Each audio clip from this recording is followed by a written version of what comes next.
இப்போ ஆகிஷன் துருவனாகி அவன் திருமணமாகி கணவனும் மனைவியும் இருமணமும் ஒன்றென இணைந்து இரு உயிரும் ஒன்றென இணைந்து இரு உணர்வு ஒன்றென இணைந்து துருவ நட்சத்திரமா துருவ மகிழ்ச்சியாகி தனக்குள் சிருஷ்டித்து இரு உயிரும் ஒன்றென ஆகி இருளினை அகற்றி ஒளி என்ற உணர்வு ஒன்றி வாழ்ந்து ஒளியின் சரீரமாகி எந்த துருவத்தை எண்ணி இங்கானோ அதுவே எல்லையாகி துருவ நட்சத்திரமாக இருந்து இவன் வாழ்க்கையில் ஒளி வென்ற இந்த உணர்வின் தன்மை கொண்டு ஒளி என்ற உணர்வினை அவனுக்குள் எடுத்து ஒளியின் சரீரமாக இன்று கணவனும் மனைவியும் இன்று பிறவியில்லாத நிலைகளை கொண்டு வாழ்ந்து உணர்ந்து கொண்டுள்ளது துருவ நட்சத்திரம்.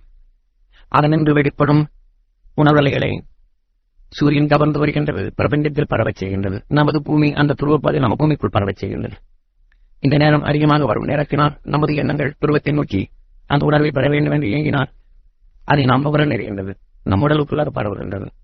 நல்ல உடலில் நம் அடக்களுக்குள் அது சேர்கின்றது. ஆகவே நாம் இப்படி அடிக்கடி நாம் சேர்ப்போம் என்றால் இந்த உணர்வுகள் சிறுக சிறுக நல்ல அணுக்களை நமக்குள் பெருக்கி தீமை அணுக்களை தனித்து நல்ல அணுக்களின் தன்மையை நமக்குள் உருவாக்குகின்றது.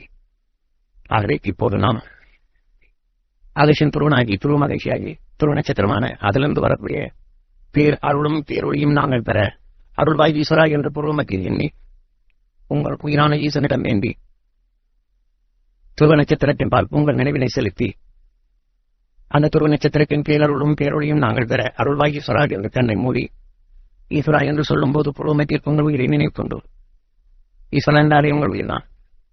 அவனிடம் வேண்டி நினைவினை துருவ நட்சத்திரத்தின் பால் இப்போது செலுத்துங்கள்.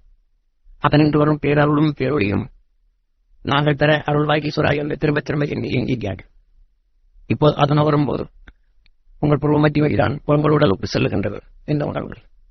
ஆகவே உங்கள் பூர்வமத்தியில் அது வரும்போது ஒரு புறுபுறுப்பும் அதிலே சிலருக்கு ஒழியும் நல்ல உணர்ச்சிகளும் தெரியும்.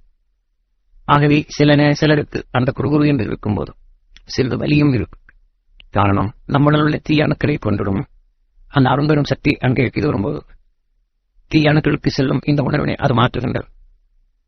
ஆகவே உங்கள் நினைவு அனைத்தையும் துருவ நட்சத்திரத்தின் பால் செலுத்தி அதனின்று வரும் பேரருளையும் பேரொழியும் பெற வேண்டும் என்று இயங்கியார்கள்.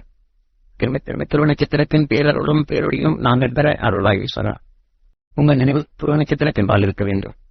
அதனின்று வரும் பேரருளையும் பேரொழியும் பெற வேண்டும் என்று இயக்கம் இருக்க வேண்டும். அதைத்தான் நீங்கள் இயங்கும்போது அதை நீங்கள் சுவாசிக்க நிறைகின்றது. புருவ வழியில் நமது உணர்வுகள் நுகரும் செல்லும் பாதை புருவம் 2 கண்களுக்கு இடையில்